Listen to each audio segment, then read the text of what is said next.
হবে পেটের উপর দাঁড়িয়ে দেখতে পাচ্ছেন পেটের লোড নিতে পারছে না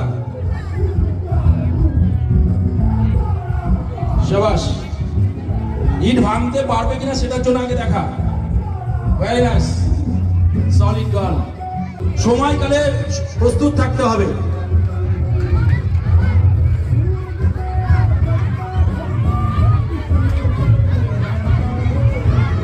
সবাই বসে বসে বসে বসে সবাই দেখতে পাবেন চিন্তা করবেন না বসে বসে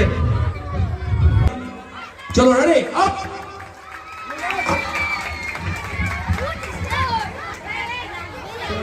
রেডি তো হাততালি দেওয়ার জন্য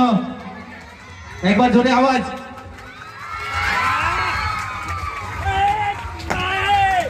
হাততালি কোথায় ননস্টপ হাততালি হবে সকলে মিলে একদম জোরে অসাধারণ ভাবে হচ্ছে খুব সুন্দর ভাবে দেখিয়ে দিল তাদের কলা কৌশলগুলো এবং দেখিয়ে দিল যে ইট শুধু শক্ত না ইটগুলোকে ভাঙা যায় সবাই আরো ওদের জন্য একবার জোরে হাততালি সকলে সারা মঞ্চ যেন ভরে যায় হাততালিতে ধন্যবাদ ইনস্ট্রাক্টর আছো সবাই সব কারাটে প্লেয়ার সব চলে আসো সামনে